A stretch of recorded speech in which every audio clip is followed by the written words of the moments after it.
Pour ce numéro d'African Woman 2.0, nous recevons le Dr Mathilde Mbouck, cardiologue franco-camerounaise. Elle est la fondatrice de la Mahola Health Foundation, dont la mission est d'améliorer l'accès aux soins de santé primaires dans les régions rurales et semi-urbaines du Cameroun. Ses valeurs fondamentales sont l'humanisme, l'égalité et le partage.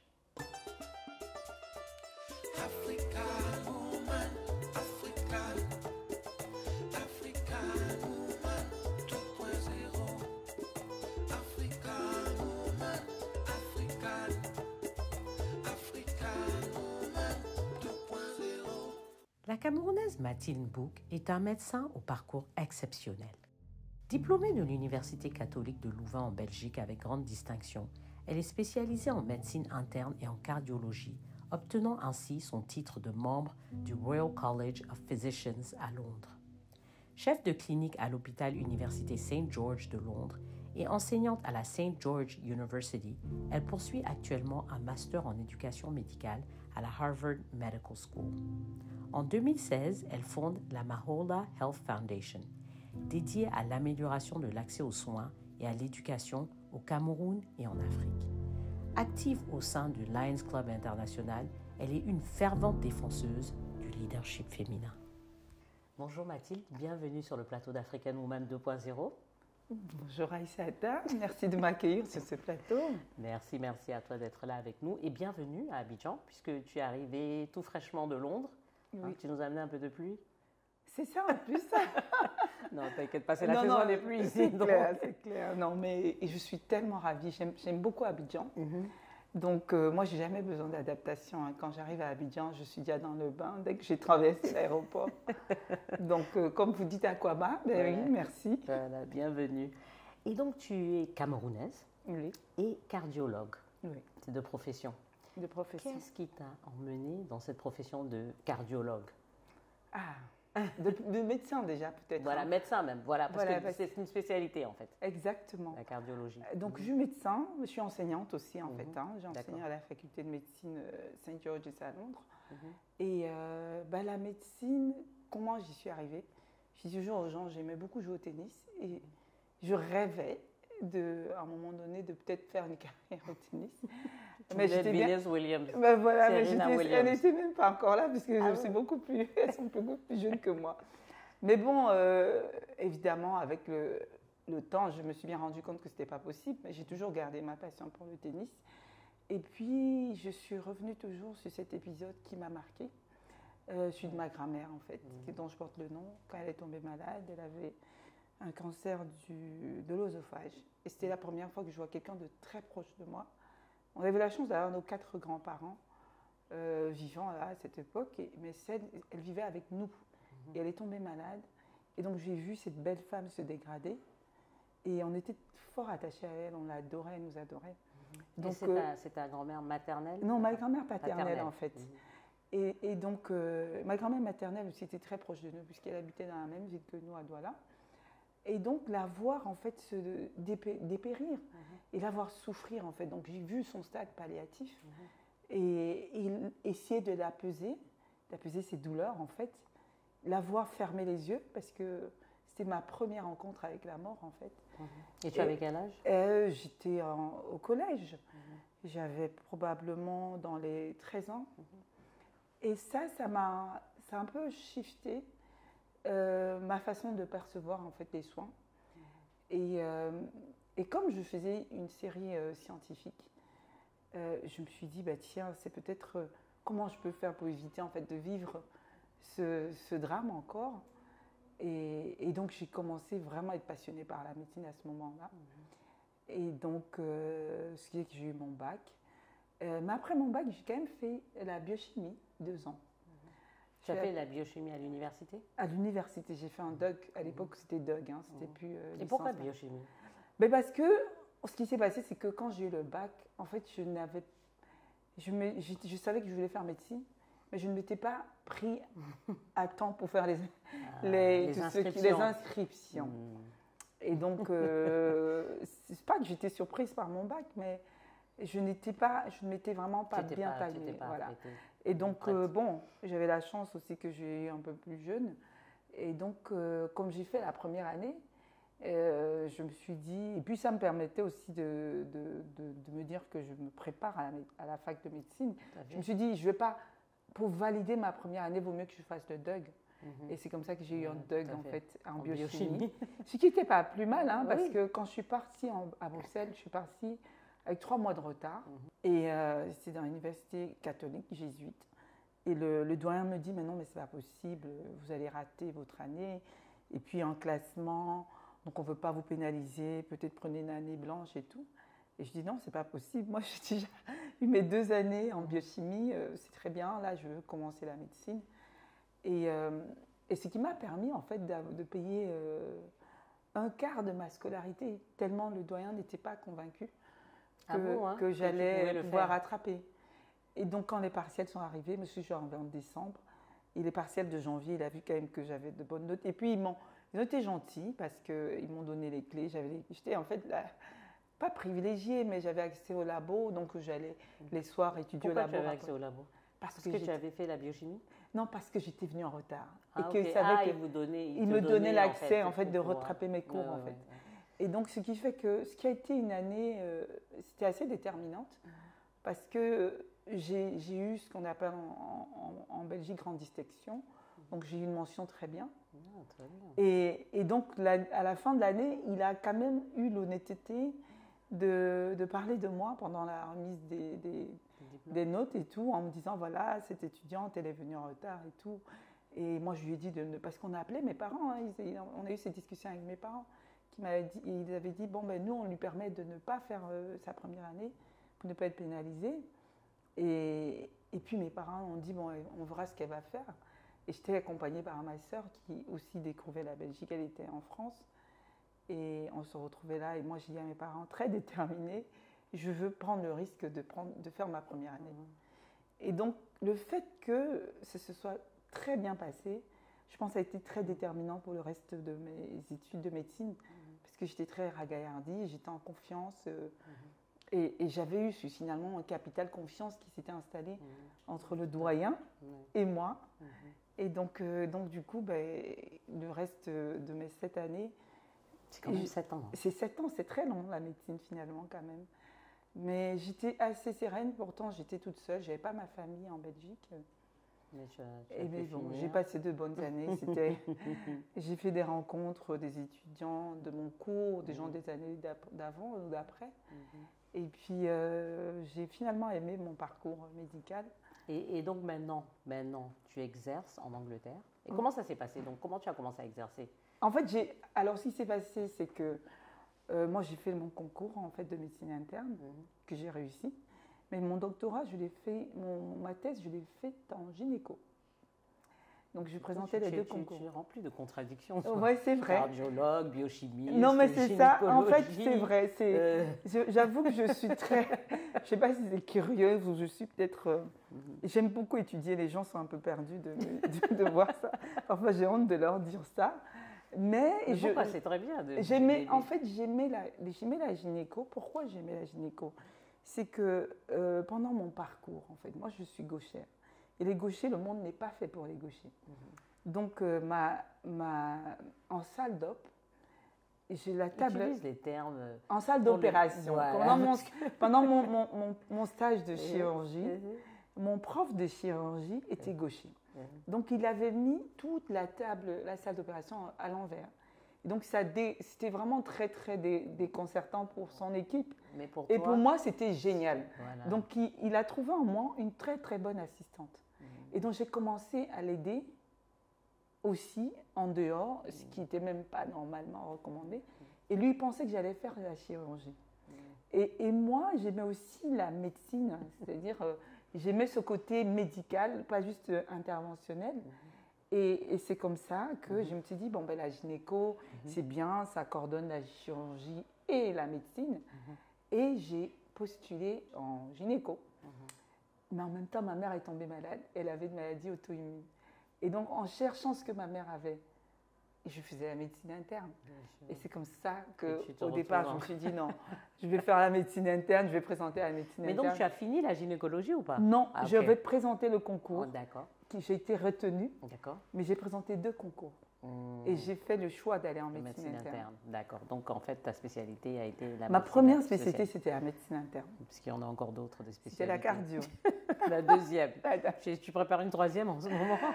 Alors, entre-temps, j'avais fait la santé publique, hein, mais ça ne m'a pas beaucoup servi. Mais ça ne m'a pas beaucoup servi sur le temps, parce que j'aimais beaucoup la clinique, le contact avec les patients. Mais la santé publique me paraissait un peu plus théorique. Mais par contre, ça m'aide dans mon côté de mon association, de ma fondation, en fait. Tout à fait. Et donc, bon, avant d'arriver à la fondation, explique-nous comment tu atterris à Londres, parce que tu es en Belgique. Voilà, en Belgique, je me retrouve, après en Belgique, en fait, j'ai débuté une vie familiale et donc je dois quitter la Belgique. Je vais en France. Et après, on repart à Londres, en fait. Et tu exerces pendant cette période? Oui, oui, parce que en médecine, en fait, dès le moment où tu t'arrêtes, ça devient très compliqué. Mais c'est vrai que c'était difficile parce que c'était le début d'internat et c'était les maternités, parce que peut-être que je voulais tout faire, en fait, en même temps. C'était un peu difficile. C'était un peu difficile. J'avoue que c'était un peu difficile parce que quand j'arrive à Londres, oui, je parlais déjà bien l'anglais, mais le système était totalement différent. Et bon, Dieu merci, je n'avais pas à faire d'équivalence, mais j'avais eu la chance de faire un stage à Londres pendant que j'étais étudiant en médecine. Donc, ça qui m'a permis d'avoir ce qu'ils appellent des références, en fait. Avoir un médecin qui se porte garant de ce qu'on est un bon médecin, parce qu'il faut postuler, passer des interviews pour faire maintenant l'internat. Et il fallait le faire en anglais. Donc, c'était ma première année à Londres, j'ai détesté. Parce que je disais, mais c'est pas possible. Et en ce moment, tu avais un enfant? Un enfant? Non, j'étais enceinte vraiment de mon aîné, de mon premier fils. Et je lui dis merci parce que j'ai eu une grossesse sans problème. Mais comme il fallait que je prouve, j'ai travaillé au-delà de la période légale, en fait, d'exercice. C'est-à-dire que j'ai fait pourquoi il fallait que tu prouves? Parce que j'étais dans un nouveau système. Et à Londres, c'était très compétitif, en fait. Les hôpitaux de Londres sont des hôpitaux très prisés. Donc, il y a beaucoup d'internes qui postulent pour des places à Londres. Et pour moi, ça ne m'arrangeait pas d'être hors de Londres, parce que hors de Londres, ça revenait à être la même chose qu'à Bruxelles ou à Paris. Et donc, il était hors de question que je ne sois pas parmi les meilleurs de ma promo. Donc, il fallait que je présente mon concours de spécialité, parce que j'ai représenté le concours de spécialité à Londres. Il fallait que je garde ce bébé qui était en moi. et qu'au travail, j'ai eu le malheur d'avoir une chef qui ne comprenait pas que j'étais jeune interne et que je voulais aussi bien être brillante et être maman. Donc, c'était très, très difficile. Elle a été assez difficile vis-à-vis de moi. Bon, je n'ai pas voulu aller dans le côté procédurier, porter plainte ou tout, parce qu'il y a une loi qui protège quand même, mais la loi non écrite est parfois plus prépondérante. Donc, cette histoire qu'on raconte que les femmes ne sont pas toujours des bonnes patronnes. Non, oui, c'est vrai. C'était extrêmement difficile. Hein. J'ai vécu des injustices. J'ai fait des gardes de nuit à 8 mois de grossesse, ce qui n'est pas légal en Europe, parce que l'enfant, au niveau des assurances, c'est pas légal. Mais pourquoi? Donc, elle te demandait de faire ça? En fait, elle ne pouvait pas me demander parce qu'elle était en porte-à-faux, mais elle ne trouvait pas des gens pour me remplacer. Et donc, comme je ne voulais pas mettre mes collègues dans des situations difficiles, je me suis dit, je fais mes gardes. Et donc, j'ai fait des gardes au moment où je n'étais pas supposée les faire, en fait. Mais donc, tu es allé au-delà, comme on dit, above and beyond. Above and beyond. Ce qu'il fallait faire, oui, voilà.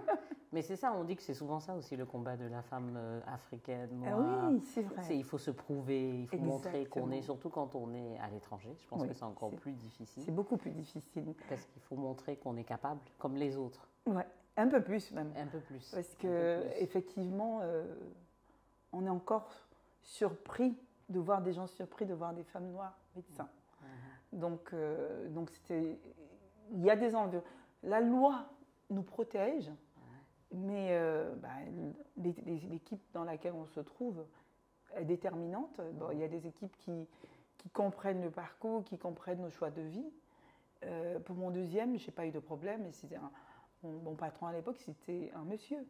Et j'étais hyper terrorisée de venir lui annoncer que j'étais enceinte. Et pourtant, il a été super. Il était super. Mieux que la... Ah non, mais c'était... Il n'y avait pas photo. Il n'y avait pas photo. Mais bon, après, ça nous permet finalement d'être déterminés. Hein.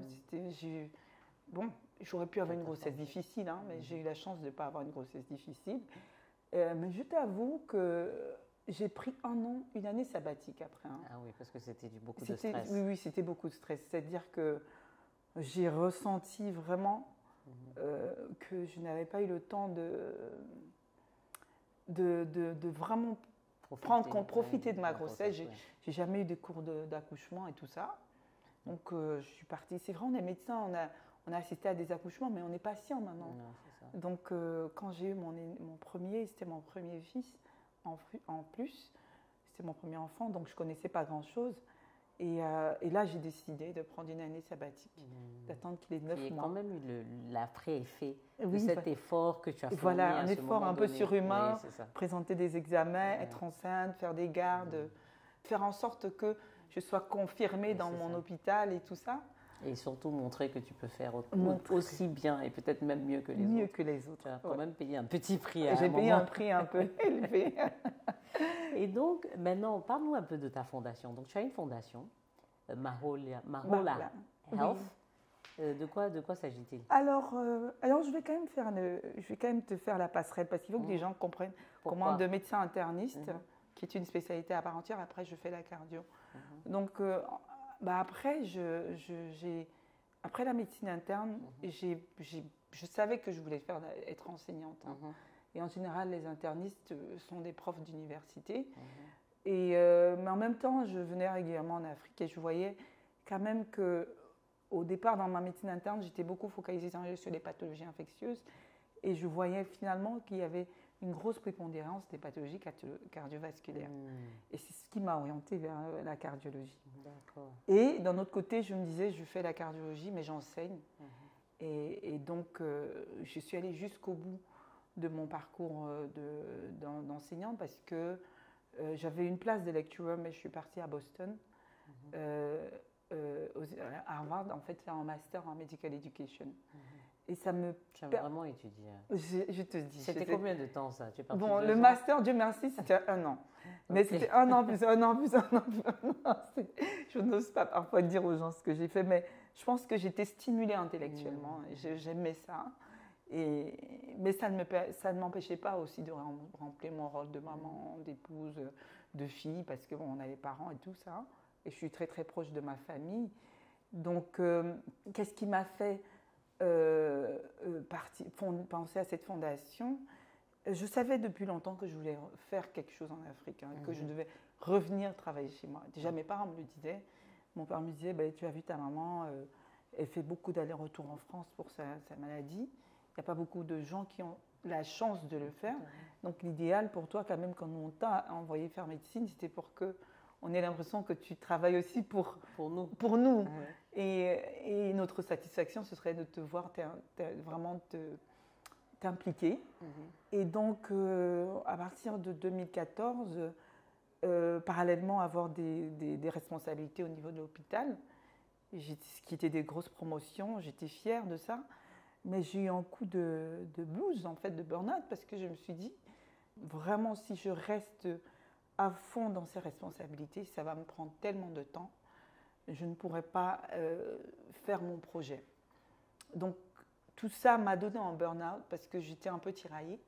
Et j'avais eu vent des gens qui venaient des États-Unis et qui allaient faire une caravane médicale au Cameroun.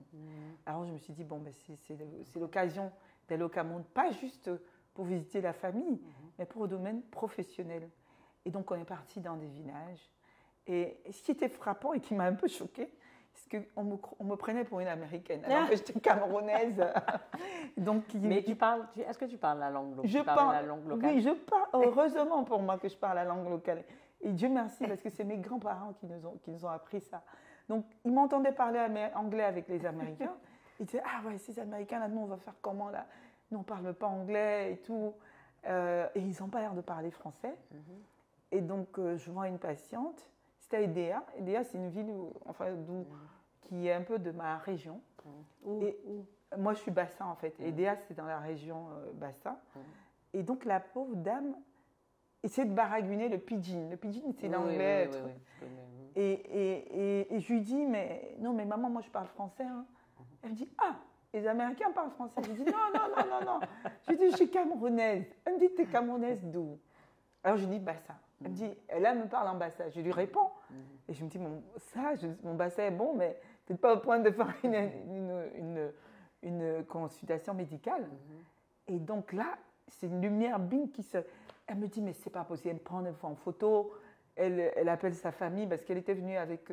dans l'émission médicale, les gens viennent souvent, toute une famille. Donc elle appelle toute sa famille. Elle dit, non, ça c'est une des nôtres. Et donc, ils ont fait tout un long rang. Ils ont décidé d'être consultés par moi. Mais pour moi, c'était tellement épanouissant parce que je voyais un sourire, je voyais un soulagement de ces gens qui étaient vus et qui avaient déjà fait la queue depuis 6 heures du matin. Et je me suis dit, quand je suis rentrée, ah non, mais je suis venue avec des Américains, c'est pas possible. Je suis camerounaise et c'est des Américains qui m'amènent soigner les gens dans les villages. Et l'année d'après, je suis repartie avec eux parce que je me suis dit, il faut un peu que je vois comment ça s'est décousu. Puis le côté administratif, le côté organisation. Et quand je suis rentrée en 2015, là, je suis partie commencer à faire toute la paperasserie. Et un matin, comme ça, je me suis dit, bon, je vais trouver le nom de cette fondation. Et j'ai dit Marola. Marola veut dire l'entraide en langue bassa. En langue bassa, d'accord. Et donc, c'est comme ça qu'on a fait tout le côté administratif et on a lancé la première mission médicale en 2016. Et le problème des fondations, c'est que quand on n'a rien fait, on n'est pas crédible. Oui, tout à fait. On n'est pas connu, on ne peut pas aller demander aux gens quelque chose. Donc, j'ai dû vraiment faire intervenir la famille. Donc, j'ai pris ma soeur, mon frère, les voitures de mes parents, de mon frère. Ça, c'est quand toi, tu es partie seule. Hein. Quand je suis partie maintenant, j'ai quand même convaincu des collègues. D'accord, mais c'était toi qui c'était moi qui étais là, c'était Marola. C'était la première mission Marola, en fait, c'était en 2016. On a dû utiliser ce support familial pour pouvoir se déployer. Pour pouvoir, et puis je dis merci à mes collègues qui m'ont fait confiance, qui ont payé leur billet d'avion, qui ont cru à ce que je leur ai dit. Je leur ai dit, écoutez, ce sera génial, vous allez voir des patients qui sont merveilleux, qui nous disent merci, qui valorisent, hein, parce que je ne dis pas que les patients ne valorisent pas de l'autre côté, mais c'est devenu tellement banal, ils ont accès, il y a une sécurité sociale, ils ne payent pas. En Angleterre, dans le public, c'est free at the point of care, donc ils ne payent rien du tout. Donc ils ne se rendent même plus compte en fait de la valeur de ça. Travail. Et donc pour moi, ça a été une expérience extrêmement enrichissante. J'avais beaucoup d'obstacles aussi, hein, mais c'était très enrichissant. Et justement, parlons de ça, parce qu'on parle quel est l'état du système sanitaire en termes de santé publique en Afrique? Parce que tu as été au Cameroun, tu as été dans d'autres pays? Oui, j'étais dans d'autres pays. Quel pays? Alors moi, j'ai déjà par mon statut d'enseignante, j'enseignais au Sénégal, j'enseignais en Éthiopie. Et je suis allée au Kenya en fait pour des congrès et puis participer en fait dans des comités de structuration cardiovasculaire parce qu'ils sont un peu plus structurés là-bas. Disons que c'est pas homogène en Afrique. Oui. Mais non, c'est pas homogène. C'est pas du tout homogène. Donc l'Afrique anglo-saxonne a un peu pris de l'avance par rapport à l'Afrique francophone. Mais les besoins sont les mêmes. Les populations sont là, la démographie nous interpelle. Si je dis toujours à mes collègues européens qu'un homme sur 100 en 2050 sera africain. Et donc ça crée aussi de l'intérêt de leur côté, hein, parce que ils savent que l'Afrique évolue. On a des moyens restreints, mais on a aussi des bons praticiens, des bons cliniciens. Et créer en fait ce rapport nord-sud de collaboration, de coopération, pas de paternalisme, moi je suis vraiment contre ça, mais de collaboration. Parce que quand moi je suis venue avec des collègues qui venaient de Paris, qui venaient de Londres, qui trouvaient sur place des médecins locaux qui avaient aussi cette expérience qu'ils avaient à partager, ça créait en fait des échanges et ça transformait aussi même ceux qui venaient de l'étranger. et qui voyaient ce que nous on faisait, et qui voyaient nos patients, et qui voyaient aussi nos spécificités. Et donc, on en sortait enrichi. Oui, et comme on dit, je dis souvent, il n'y a pas des blancs gentils, des noirs méchants, ou des blancs méchants, des noirs gentils. Il y a des êtres humains. Il y a des gens qui se disent, qui croient en cette humanité. Très souvent, quand même, beaucoup de gens font de la médecine pour soigner l'autre, oui, pour rendre service à l'autre, pour apaiser les souffrances. Il y a le serment, il y a le serment d'Hippocrate. Oui. Il y a le serment d'Hippocrate. Et donc, pour moi, c'est une richesse culturelle, une aventure scientifique, mais qui est aussi une richesse culturelle des deux côtés. Et ça a permis de créer des ponts comme ça, que ce soit au Cameroun, parce qu'aujourd'hui, on ne fait pas que des missions médicales au Cameroun. À Abidjan. Mais c'est ce que je t'ai demandé. À Abidjan, Abidjan, je me trouve justement, on est entré en Côte d'Ivoire, c'est vrai, pas seulement à Abidjan. On est en train de mettre sur pied, en fait, avec des fondations locales, une mission médicale où on va faire venir des collègues et on va bénéficier de l'expertise des médecins locaux et pour le besoin des populations locales. Ce qui est pour moi extrêmement... je suis fière de voir ça. Je suis contente de pouvoir participer en fait à ces échanges-là. Et on a aussi ce projet de le faire à Brazzaville et à Pointe-Noire, où là on va faire vraiment aussi une mission cardiovasculaire avec des chirurgiens cardiaques et des cardiologues qui viendront de la France, de la Belgique et qui travailleront avec des médecins locaux pour monter sur place des structures qui pourront bénéficier en fait à nos compatriotes. Tu as parlé tout à l'heure, tu disais quand ta mère était malade, que je pense que tu venais en Afrique et tu as réalisé qu'il y avait beaucoup de pathologies cardiovasculaires, c'est ça. Et donc, pourquoi on a beaucoup de ce type de... Bon, c'est vrai que c'est pas, comme tu disais, l'Afrique n'est pas homogène, bien sûr, mais il est vrai que je sais qu'en Afrique, il y a beaucoup de cas de maladies cardiovasculaires.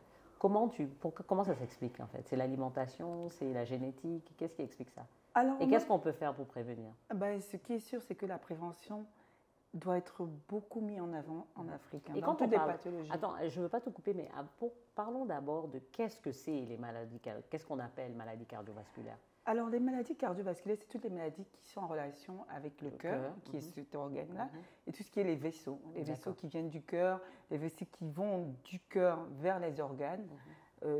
On parle aussi, parce que les gens entendent AVC. AVC fait partie des pathologies cardiovasculaires.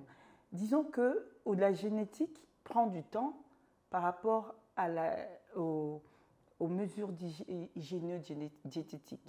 C'est-à-dire que génétiquement, nous les Noirs, nous sommes prédisposés à avoir une hypertension parce qu'on retient beaucoup de sel.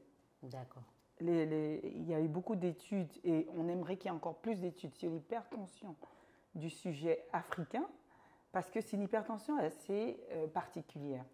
Donc on retient du sel et on a des parois de vaisseaux qui sont un peu plus tendues.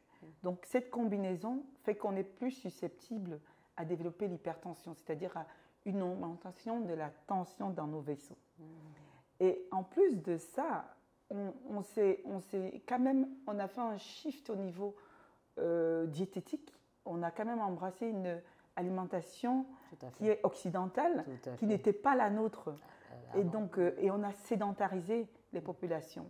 Donc, quand je cite ces petits éléments, ces facteurs de risque, on comprend pourquoi, après ces années-là, on se retrouve avec un très grand nombre de populations qui ont une hypertension, par exemple, pour ne citer que cette pathologie. Et notre malheur, c'est qu'on peut avoir une tension élevée pendant longtemps sans avoir des symptômes. Alors que les Occidentaux, s'ils ont 15 de tension, 16 de tension, ils ont des maux de tête. Ici, si on fait comme ça dans la rue, on prend la tension artérielle de beaucoup d'Africains, des gens qui ont 18, ils ne se rendent même pas compte. Donc ils se présentent... Ils sont en train de marcher avec voilà, ils se présentent avec 18 de tension. Donc ils se présentent parfois avec les complications, en fait. C'est-à-dire un AVC, parce qu'on a une plus grande propension à avoir les AVC que les Caucasiens. Quand je mets l'accent sur les Caucasiens, je parle là de la génétique, en fait. Parce qu'Européens, il y a des Noirs qui sont Européens. Non, je veux dire, mais des Blancs, en fait. En fait, des Blancs, voilà, c'est ça. Donc, ce qui fait qu'on se présente tard et on se présente généralement avec des complications. Et en même temps, on n'a pas toujours le meilleur plateau pour répondre, le plateau technique, pour répondre à ces complications.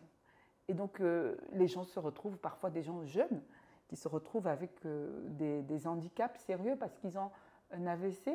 Un AVC, c'est un accident vasculaire cérébral. Donc, c'est-à-dire qu'il y a un caillot qui va dans le sang, dans le cerveau, qui bouche une partie du cerveau. Et cette partie du cerveau, n'étant pas irriguée, meurt. Et donc, si c'est une paraplégie, c'est-à-dire on est paralysé, on ne peut plus utiliser sa main.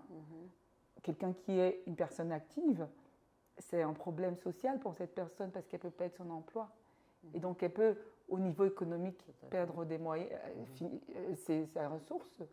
Et c'est à ce sens-là que le challenge pour nous, les praticiens, c'est d'aller en amont et faire un dépistage massif des populations et parler aux gens en fait des mesures régionodiététiques qu'ils peuvent faire parce qu'on mange très salé chez nous. On mange salé, en général, c'est tous les bouillons qu'on rajoute et puis aussi le sel de table. Oui, on met du sel de table et les bouillons. Et donc avant, dans l'Afrique d'avant, les gens utilisaient nos épices pour donner du goût à nos aliments. Mais je pense qu'avec, je ne sais pas si après la colonisation, les indépendances, les gens ont shifté, ont commencé à utiliser plus ces bouillons pour pouvoir assaisonner et peut-être un peu moins nos épices. Et donc, il est important en fait que nous, les médecins, on tire la sonnette d'alarme et on dise aux gens, voilà la prévention. Essayons de réduire les facteurs de risque pour des bombes à retardement que sont l'hypertension, par exemple. Je ne vais même pas sur les insuffisances cardiaques, mais je parle simplement sur l'hypertension artérielle. Parce que ça parle aux gens. Beaucoup de gens disent j'ai la tension. C'est-à-dire c'est une tension élevée, en fait, quand ils le disent. Et donc, c'est un problème de santé publique. Et ces problèmes de santé publique font en sorte que moi, dans l'association, je crois à la santé communautaire, mais je pense que dans la santé communautaire, on doit aussi identifier des problématiques de santé qui sont très, très prévalentes, qui sont très présentes, et faire des actions orientées vers cela. Tout à fait, tout à fait. Mais dis-nous un peu, parce que, en fait, ce que tu as décrit, je ne sais pas si ça donne envie à une jeune fille d'être médecin. Mais oui, non. C'est très beau tout ce que tu dis, mais les 7 ans, et puis toi, tu as fait beaucoup d'études. Bon, peut-être que... Mais est-ce que tu parles de ça aux jeunes filles? Est-ce que tu encourages? Beaucoup. Il y a beaucoup de gens qui aspirent à être médecins, de jeunes filles en Afrique. Et pour moi, c'est important, parce que la représentativité permet d'émuler les gens, de leur dire c'est possible. Si moi, je l'ai fait, toutes les filles peuvent le faire. Moi, j'ai grandi en Afrique. Je suis peut-être partie faire mes études en Europe, mais j'ai grandi en Afrique. Et les filles sont fortes dans les sciences. Et certaines ont peur des matières scientifiques. Moi, j'ai eu à être marraine d'une association qui faisait Girl with Technology au Cameroun.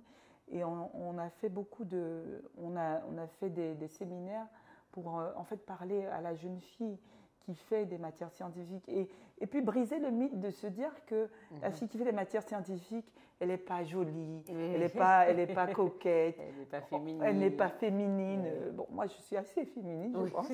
Et donc, je dis que la médecine, c'est vrai, c'est un parcours très long. Donc, parfois, ça peut être un peu injuste pour des enfants de familles défavorisées. Mais on met aussi de plus en plus en place des systèmes en fait d'aide de bourse pour établir cette justice sociale, cette injustice sociale et mettre un peu plus de jeunes filles. La médecine, c'est une science, mais c'est aussi un peu une science sociale. Hein.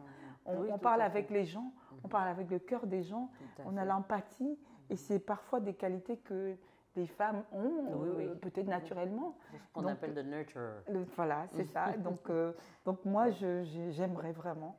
Et je travaille là-dessus, à inciter beaucoup plus de jeunes filles africaines à embrasser les métiers de science, mais notamment la médecine.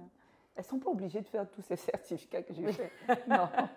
Parce que la manière dont tu as décrit, moi-même j'ai peur. Tu as dû faire en tout 15 années d'études. Oui, je pense. Je n'ai pas compté, mais je pense. Mon fils m'a dit, maman, tu repars à l'université quand nous, on a cet âge-là, c'est pas possible. Mais l'apprentissage ne finit jamais. Voilà. Et puis la médecine, c'est une science évolutive aussi. Exactement. Donc en fait, tu es toujours en train d'apprendre. Exactement. Et tu vas de séminaire en séminaire. Exactement. Parce que les choses changent d'année en année, de jour en jour même, on peut dire. Les choses deviennent obsolètes. Très rapidement. Et très rapidement. Aujourd'hui, on peut utiliser le digital pour pouvoir... et le Covid nous a montré qu'on pouvait faire beaucoup de formations en ligne. Mais il y a, évidemment, ça n'enlève pas la pratique sur le terrain, la pratique clinique. Mais un bon médecin, c'est un médecin qui se remet en question. C'est un médecin qui est humble.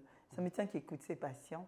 Et c'est un médecin qui a à cœur de pouvoir en fait aider ses patients.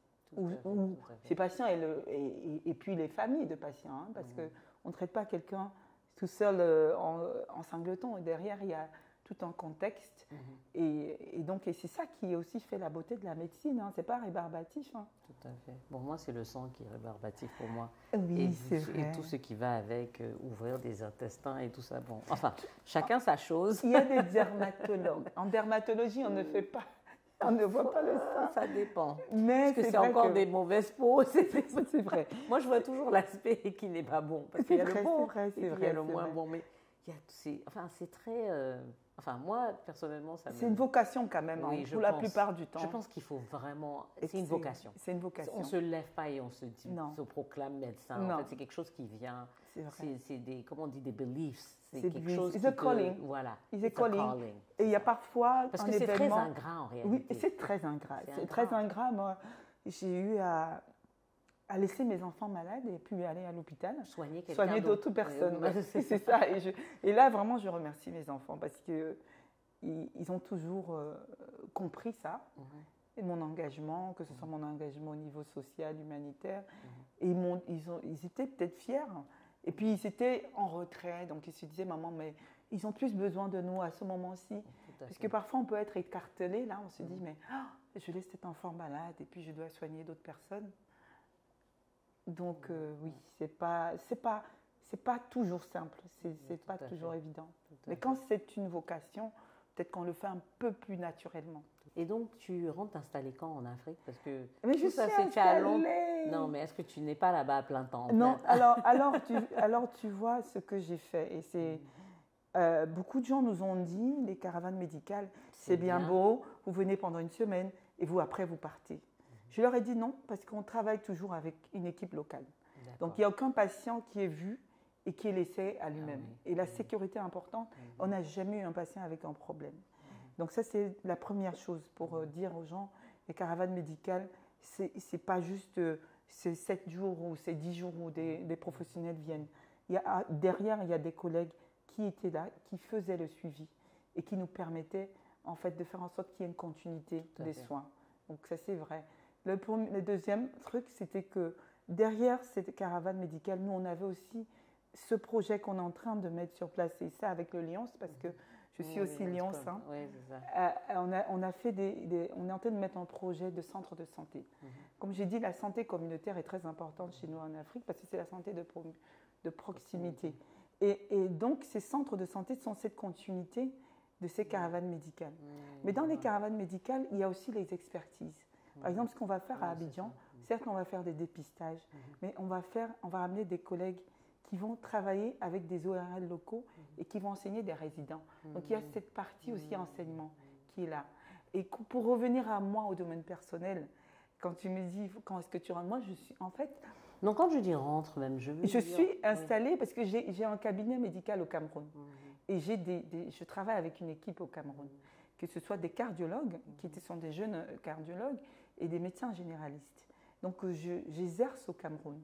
Et ce qui s'est passé, c'est que j'ai dû en fait mettre à côté ma carrière en Europe parce que c'est difficile de faire les deux. Oui, absolument. Et j'ai gardé le côté enseignement surtout, mais aujourd'hui, ma pratique, mon exercice se fait beaucoup en Afrique en fait.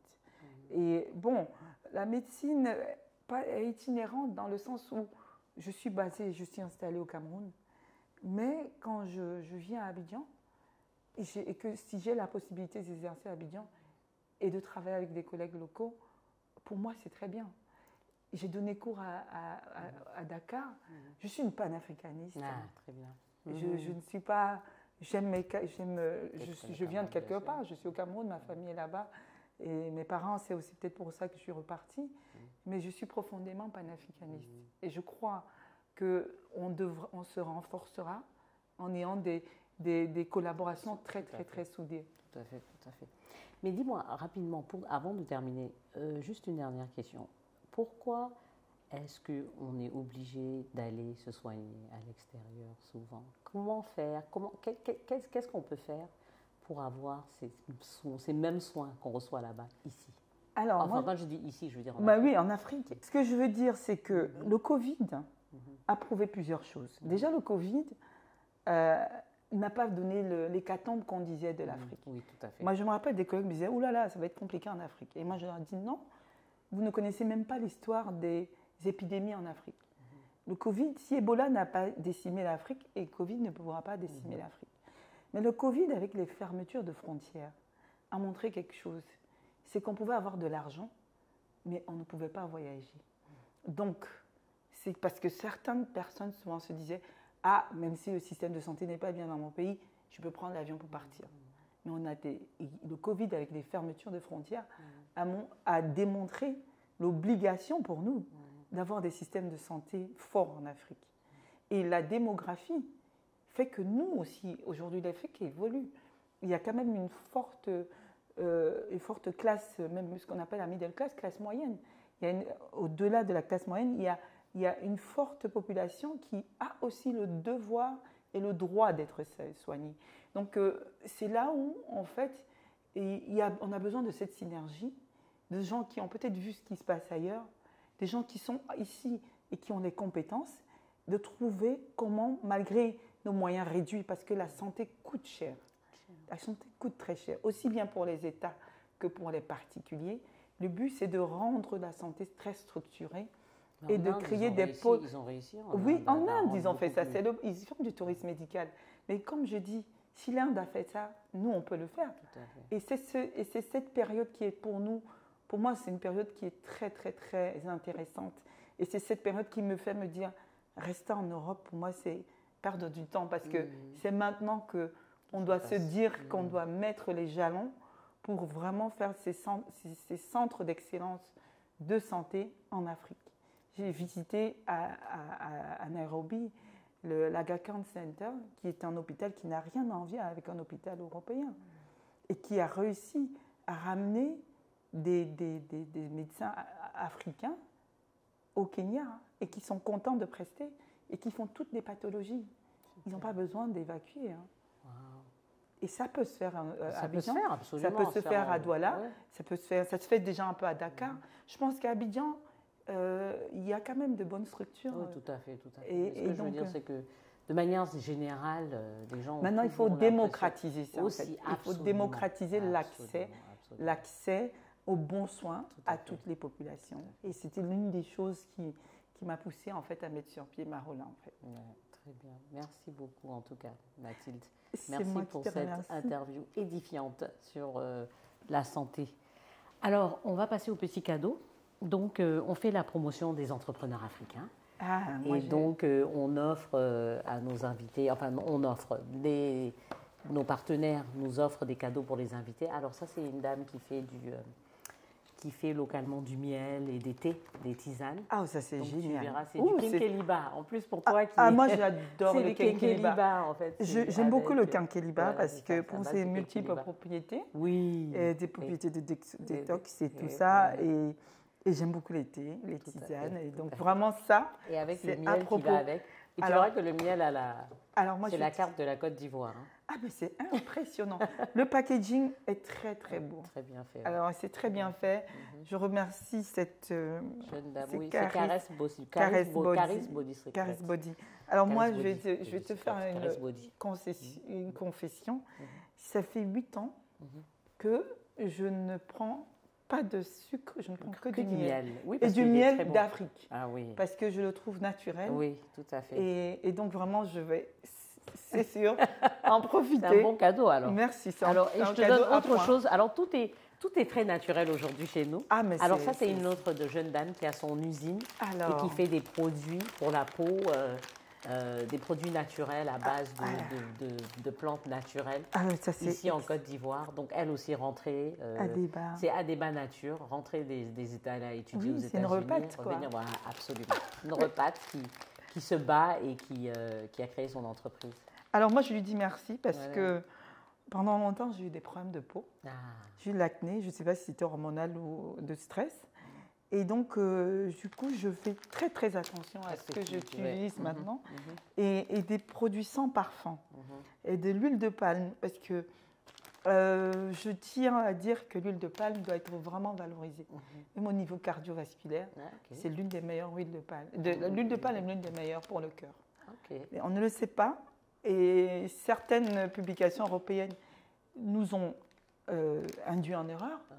Mais l'huile de palme, c'était quelque chose... Ça change tous les jours. Oui, tu vois. On dit les recommandations. Tu vois. Alors moi, tu sais, je fais juste une petite parenthèse. L'ethnomédecine, beaucoup de recommandations ne tiennent pas en compte des Africains.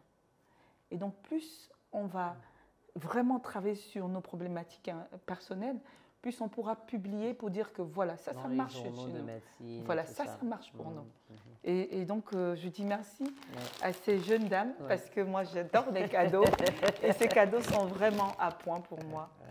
Merci à Aïssata et merci à ces jeunes dames. Merci. Merci beaucoup, Mathilde. Merci à tous et à toutes. À très bientôt pour la prochaine émission d'African Woman 2.0. Et avant de nous quitter, n'oubliez pas de vous abonner à la chaîne YouTube de Afrique Femme. Merci et à très bientôt. African Woman.